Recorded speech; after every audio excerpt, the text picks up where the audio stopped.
नमस्कार दोस्तों, आप सभी का स्वागत है टीके जनरल स्टडीज़ में। दोस्तों, आप सभी के लिए यहाँ पर प्रयोगशाला परिचारक और प्यून की जो वैकेंसी निकली है, भर्ती निकली है, जी हाँ, उसका यहाँ पर मैं क्लास लेकर आया हूँ।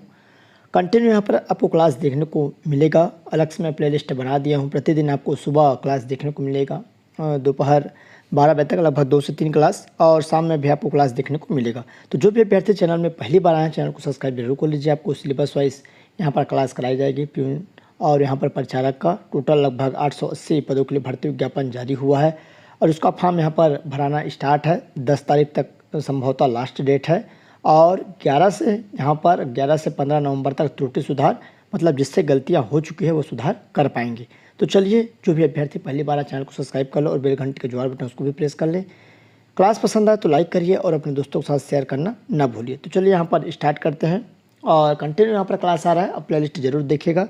सबसे पहले यहाँ पर प्रश्न है, स्वतंत्र भारत के प्रथम गृह मंत्री निम्नलिखित में से कौन थे? सरदार पटेल जी, गोविंद वल्लभ पंत, जगजीवन राम, मौलाना आज़ाद।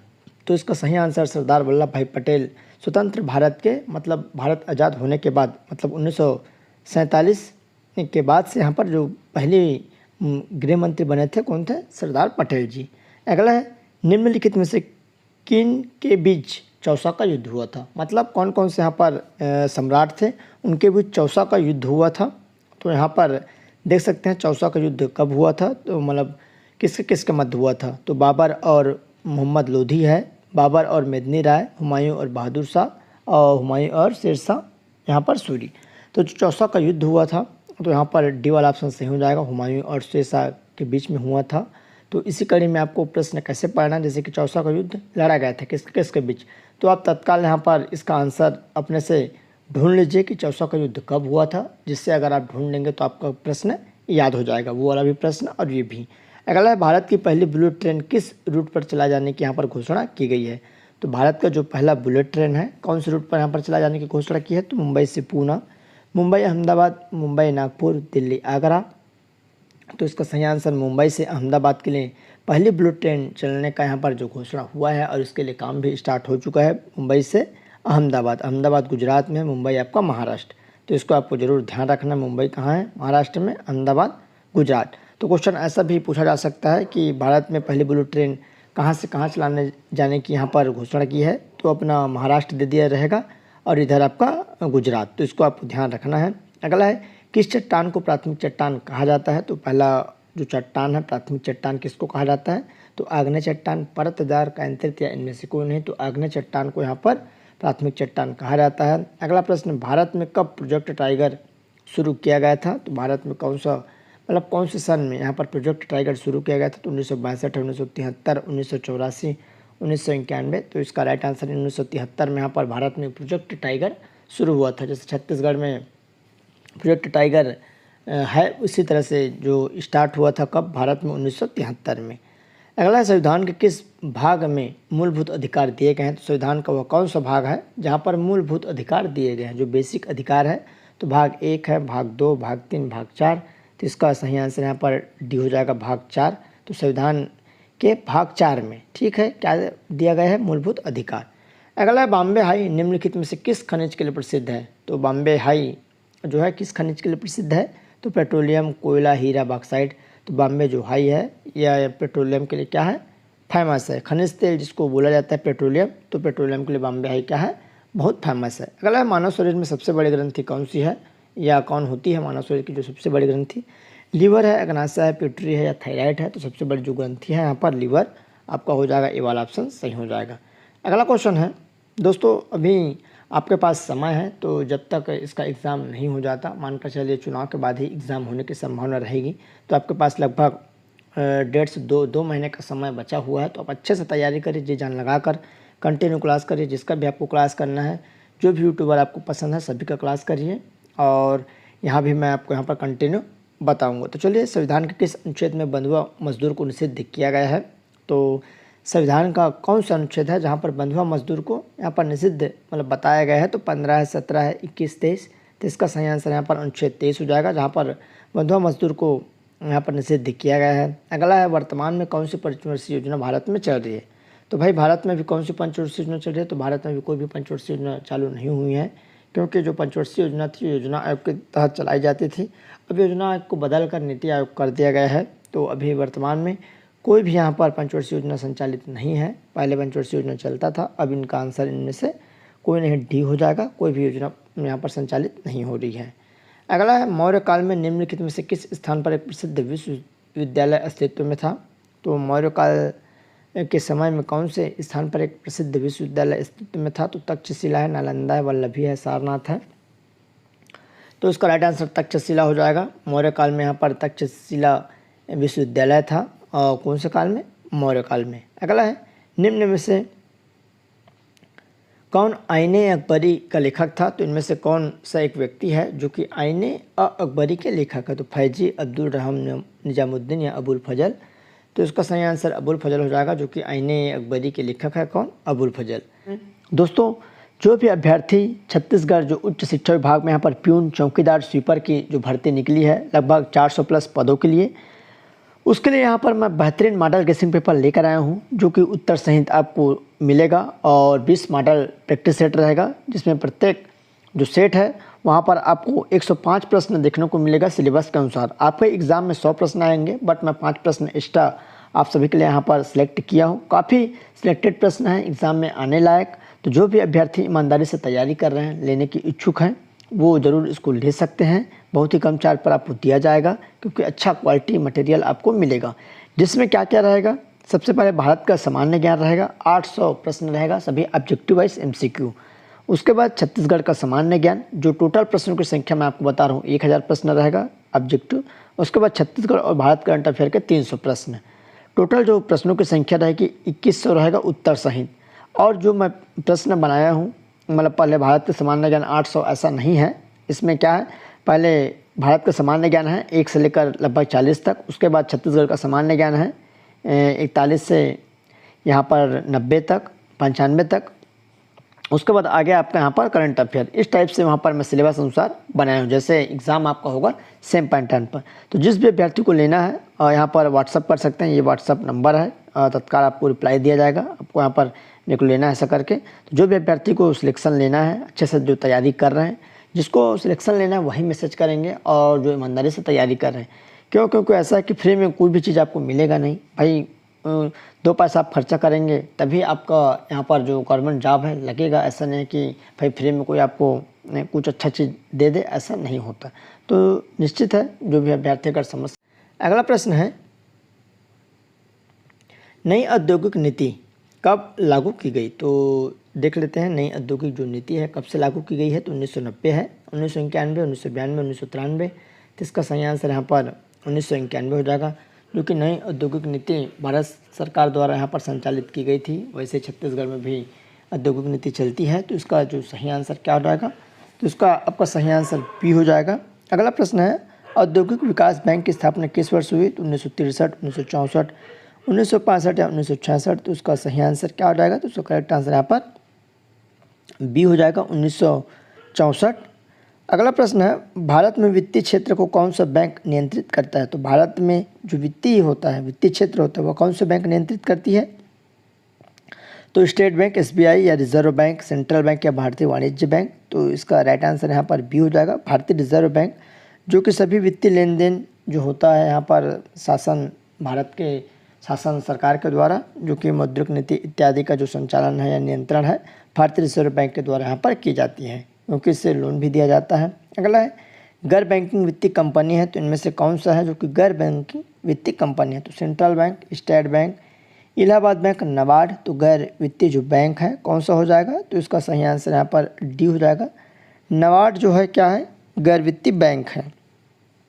सेंट्रल बैंक आपका यहाँ पर हो जाएगा, और उसके बाद यहाँ पर स्टेट बैंक, इलाहाबाद। तो जो नबार्ड है वो अलग प्रकार की बैंक है, जो कि अलग से जो बैंकों के नॉर्मल यहाँ पर स्टेट है या और केंद्र शासित राज्य, वहाँ को सीधे सीधे यहाँ पर किसी चीज़ के लिए यहाँ पर क्या देती है, उधारी देती है। अगला प्रश्न है, RBI की स्थापना किस वर्ष हुई। जितने भी मैं प्रश्न बता रहा हूँ काफ़ी महत्वपूर्ण है, इंपॉर्टेंट है। तो RBI जो है भारतीय रिजर्व बैंक, उसकी स्थापना यहाँ पर कब की गई है। तो 1937, 1939, 1940 या 1935। तो RBI की स्थापना 1935 में यहाँ पर हुई है, तो उसका राइट आंसर यहाँ पर क्या हो जाएगा, डी हो जाएगा। अगला है भारत में सिक्कों का निर्गमन, मतलब सिक्के कौन यहाँ से वहाँ पहुँचाती है या कौन बनाती है, तो आरबीआई, सेबी, वित्त मंत्रालय, इनमें से कोई नहीं। तो जो सिक्का निर्माण है या निर्गमन मतलब यहाँ से वहाँ भेजना, वो किसका काम है, तो वित्त मंत्रालय का। किसका है, वित्त मंत्रालय। बाकी नोटों का जो कार्य है आपके 10 से लेके आगे का नोट, मान के चलो 2 रुपये का, 5 रुपये का, वो आरबीआई का काम रहता है। भारत की प्रथम अनुसूचित जनजाति महिला राष्ट्रपति कौन है, तो भारत इंडिया की पहली अनुसूचित जनजाति मतलब एसटी महिला राष्ट्रपति तो प्रतिभा सिंह देवी, द्रौपदी मुर्मू, निर्मला सीतारमण या इनमें से कोई नहीं। तो कौन हो जाएगा, तो इसका सही आंसर यहाँ पर द्रौपदी मुर्मू जी हैं, जो कि अभी हाल ही में यहाँ पर राष्ट्रपति बनी है। तो प्रथम एसटी महिला यहाँ पर राष्ट्रपति हैं। अगला है राज्यपाल के संदर्भ में असत्य कथन का चयन करना है। तो आप एग्ज़ाम हॉल में जब भी एग्ज़ाम दिलाने जाएं तो इस तरह के जो क्वेश्चन को हड़बड़ी में ना पढ़े। कभी कभी क्या होता है, इसमें ये त्रुटियाँ आती है कि राज्यपाल के संदर्भ में सत्य कथन इतना ही पढ़ लेते हैं, सत्य कथन कौन सा है, तो ये गलत हो जाता है। तो आपको असत्य कथन मतलब गलत बताना है। तो राज्यपाल का वेतन यहाँ पर 3.5 लाख रुपए, और राज्यपाल को सुप्रीम कोर्ट के मुख्य न्यायाधीश शपथ दिलाते हैं। राज्यपाल विधानमंडल का अभिन्न अंग है या इनमें से कोई नहीं। तो उसका राइट आंसर यहाँ पर राज्यपाल को सुप्रीम कोर्ट के मुख्य न्यायाधीश शपथ दिलाते हैं, ये क्या है, असत्य है। तो राज्यपाल को कौन यहाँ पर शपथ दिलाते हैं, तो सुप्रीम कोर्ट नहीं, हाई कोर्ट मतलब उच्च न्यायालय के मुख्य न्यायाधीश जो होते हैं वो शपथ दिलाते हैं। और राष्ट्रपति जो होता है उसको यहाँ पर जो सुप्रीम कोर्ट या मुख्य सेंट्रल का जो कोर्ट होता है मतलब उच्चतम न्यायालय, उनके मुख्य न्यायाधीश द्वारा यहाँ पर शपथ दिलाई जाती है। बाकी राज्यपाल का जो वेतन है 3.5 लाख यहाँ पर दिखा रहा है। राज्यपाल विधानमंडल का अभिन्न अंग है। अगला है मौद्रिक नीति कौन जारी करता है, तो वित्त मंत्रालय, वित्त आयोग, आरबीआई या उपरोक्त सभी। तो मौद्रिक जो नीति है कौन जारी करता है, तो मौद्रिक नीति हमेशा आरबीआई करती है। हर 3 महीने में यहाँ पर मौद्रिक नीति जारी की जाती है, किसके द्वारा, आरबीआई के द्वारा। अगला क्वेश्चन है आरबीआई का रजिस्ट्रीकरण या राष्ट्रीयकरण, आरबीआई का जो राष्ट्रीय मतलब भारत में कब शामिल हुआ, बना कब था, 1935 में। और उसका राष्ट्रीयकरण मतलब इंडिया लेवल से कब बना है, तो 1949, 1950, 1951, 1935। तो इसका सही आंसर यहाँ पर 1949 हो जाएगा, जो कि आरबीआई का राष्ट्रीयकरण कब हुआ, 1949 में। अगला है किस वैदिक ग्रंथ में गायत्री मंत्र का उल्लेख है, तो गायत्री जो मंत्र है किस ग्रंथ में इसका उल्लेख है, प्रसिद्ध गायत्री मंत्र, ऋग्वेद, यजुर्वेद, सामवेद, इनमें से कोई नहीं। तो इसका जो राइट आंसर है यहाँ पर क्या हो जाएगा, तो इसका जो करेक्ट आंसर है ए हो जाएगा, ऋग्वेद। गायत्री मंत्र का उल्लेख किस में है, ऋग्वेद में। तो इसका सही आंसर यहाँ पर क्या होगा, तो इसका करेक्ट आंसर यहाँ पर ए हो जाएगा। अगला प्रश्न है त्रिपिटक या त्रिपटक का संबंध किस धर्म से है। तो यहाँ पर आइए देख लेते हैं त्रिपटक का जो संबंध है किस धर्म से है, तो वैदिक धर्म, बौद्ध धर्म, जैन धर्म या उपरोक्त सभी। तो इसका सही आंसर यहाँ पर बौद्ध धर्म हो जाएगा। त्रिपटक का जो संबंध है बौद्ध धर्म से है। तो चलिए आगे बढ़ते हैं। आगम ग्रंथ का संबंध किस धर्म से, तो यहाँ पर देख सकते हैं एक आगम ग्रंथ है जिसका संबंध जैन, हिंदू, पारसी या इनमें से कोई नहीं। तो आगम जो ग्रंथ है उसका संबंध किससे है, तो आगम जो ग्रंथ है उसका संबंध यहाँ पर जैन धर्म से। तो ये वाला ऑप्शन सही हो जाएगा। अगला प्राचीन काल में भारत में महाजनपदों की संख्या कितनी थी, तो प्राचीन काल में भारत देश में महाजनपदों की संख्या कितनी थी, तो 15, 16, 17, 18। तो इसका सही आंसर यहाँ पर 17 थी, 17 महाजनपदें थी। तो इसका राइट आंसर यहाँ पर सी हो जाएगा।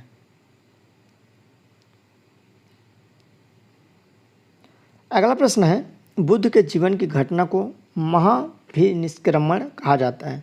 तो बुद्ध के जीवन की कौन सी घटना जिसको महाभिनिष्क्रमण कहा जाता है, तो महापरिनिर्वाण, जन्म, गृह त्याग या इनमें से कोई नहीं। तो इसका राइट आंसर क्या हो जाएगा, धर्म परिवर्तन चक्र। तो इसका सही आंसर यहाँ पर क्या हो जाएगा, यहाँ पर सी हो जाएगा। तो इसका सही आंसर क्या हो जाएगा, यहाँ पर सी, गृह त्याग। बुद्ध के जो जीवन की घटना थी जिसको महाभिष्क्रमण कहा जाता है, तो गृह त्याग को कहा जाता है। अगला है तीर्थकर शब्द किस धर्म से संबंधित है, जैन, बौद्ध, हिंदू, उपरोक्त सभी। तो जो तीर्थकर थे वो किस यहाँ पर धर्म से संबंधित थे, जो तीर्थकर था तो इसका सही आंसर यहाँ पर जैन धर्म हो जाएगा। तो ये वाला ऑप्शन सही हो जाएगा। तीर्थकर मतलब पार्श्वनाथ, ऋषभ देव जो कि जैन धर्म के थे, तो तीर्थकर यहाँ पर जैन धर्म से संबंधित है। अगला प्रश्न है समाचार पत्र एवं संपादक के संदर्भ में सत्य कथन। तो यहाँ पर देख सकते हैं समाचार पत्र दिया है, संपादक दिया है, इनके संदर्भ में हमको सत्य बताना है, एक इसमें से सत्य होगा। तो बंगाल गजट विलियम फैरी, उदंत मार्तंड जुगल किशोर, रस्त गुप्तार कृष्णचंद्र घोष या सोम प्रकाश शिशिर कुमार घोष। तो चलिए देख लेते हैं इसका कौन सा आंसर सही हो जाएगा। तो इसका जो सही आंसर यहाँ पर बी हो जाएगा, उदंत मार्तंड जुगल किशोर, जो कि क्या है यहाँ पर सत्य है। तो इसका सही आंसर यहाँ पर बी हो जाएगा। अगला है भूकंप के संदर्भ में असत्य कथन का चयन करना है। तो भूकंप जो होता है, चलिए, प्राथमिक तरंगें प्रत्येक माध्यम से होकर गुजरती है। एल तरंग की खोज HD लव ने की थी और इस तरंग को सिस्मोग्राफ द्वारा मापा जाता है। अधिकेंद्र पर सबसे पहले इस तरंग पहुँचती है। तो इसका चलिए करेक्ट आंसर क्या रहेगा। तो इसका सही आंसर यहाँ पर जो असत्य कथन है डी हो जाएगा। कौन सा हो जाएगा? डी, जो कि अधिकेंद्र पर सबसे पहले इस तरंग पहुंचती है, ये असत्य हो जाएगा। बाकी आपका सभी क्या है? सत्य है। अगला प्रश्न है चंद्रगुप्त मौर्य ने सेल्यूकस को किस वर्ष में पराजित किया था। तो जो चंद्रगुप्त मौर्य है और जो कि सेल्यूकस निकेटर था, उसको किस वर्ष पराजित किया था? 317 ईसा पूर्व, 315 ईसा पूर्व, 305 ईसा पूर्व, 300 इनमें से कोई नहीं। तो ये क्वेश्चन थोड़ा सा घुमावदार है, क्योंकि ईसा पूर्व ईस्वी पूर्व दोनों का यहाँ पर दे दिया रहता है, थोड़ा सा कन्फ्यूजन रहता है। तो ईसा पूर्व अलग है, ईस्वी पूर्व अलग है। तो उसका राइट आंसर यहाँ पर क्या हो जाएगा? तो उसका सही आंसर यहाँ पर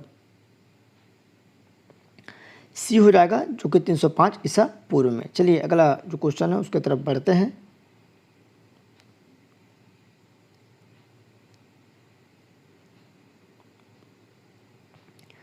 अगला प्रश्न है निम्न में से असत्य कथन कौन सा है। तो रूस के एशियाई भाग को साइबेरियन कहते हैं। बैकाल झील साइबेरियन में है। कैस्पियन सागर साइबेरियन में नहीं है। इनमें से कोई नहीं। तो इसका जो यहाँ पर सटीक आंसर है सी हो जाएगा, कैस्पियन सागर साइबेरियन में नहीं है, जो कि यहाँ पर असत्य कथन है। अगला है तूते हिंद या तोता हिंद किसे कहा जाता है। तो कुतुबुद्दीन, उस्मान, अमीर खुसरो, बिरबल। तो तोता हिंद यहाँ पर किसको कहा जाता है? तो अमीर खुसरो को कहा जाता है। सी वाला ऑप्शन सही हो जाएगा। अगला है पानीपत का प्रथम युद्ध किसके किसके बीच लड़ा गया। तो पानीपत का जो प्रथम युद्ध है किसके किसके बीच लड़ा गया था? बाबर और राणा सांगा, हेमू और मुगल, हुमायूं शेर खां, बाबर व इब्राहिम लोधी। तो पानीपत का जो प्रथम युद्ध है 1526 में हुआ था। पानीपत का प्रथम युद्ध, इसको आपको ध्यान रखना है किससे किसके मध्य हुआ था। तो इसका जो सही आंसर है टी हो जाएगा, इब्राहिम और बाबर लोधी के बीच यहाँ पर हुआ था, जिसमें बाबर को विजय मिला था, जो कि तोप यहाँ पर स्टार्ट हुआ था। तोप खाना, तुगलुमा पद्धति इत्यादि जो बाबर था विदेशों से आया था और यहाँ पर इब्राहिम लोधी को हराया था। कहाँ पर? पानीपत के प्रथम युद्ध में। अगला है सुलह-ए-कुल का सिद्धांत किसके द्वारा प्रतिपादित किया गया है। तो सुलह-ए-कुल का सिद्धांत किसके द्वारा प्रतिपादित किया गया है। तो चलिए देख लेते हैं। निजामुद्दीन औलिया अकबर और यहाँ पर औरंगजेब है और जहांगीर है। तो इसका सही आंसर यहाँ पर अकबर हो जाएगा। सुलह-ए-कुल का सिद्धांत अकबर के द्वारा प्रतिपादित किया गया था। तो बी वाला ऑप्शन सही हो जाएगा। दोस्तों इस तरह आप सभी के लिए इंडिया जीएस सामान्य ज्ञान का प्रश्न है और कंटिन्यू आपको छत्तीसगढ़ से रिलेटेड और जो सिलेबस में आपका है वो कंटिन्यू यहाँ पर आपको बताया जाएगा। कुछ भी डाउट्स रहता है तो नीचे कमेंट कर सकते हैं और टेलीग्राम ग्रुप ज्वाइन नहीं किया तो नीचे टेलीग्राम ग्रुप ज्वाइन कर लीजिए। जिसको भी मॉडल पेपर चाहिए तो मेरे को व्हाट्सअप कर सकते हैं 7828253841 पर मेरे को व्हाट्सअप कर सकते हैं। तो चलिए दोस्तों, धन्यवाद।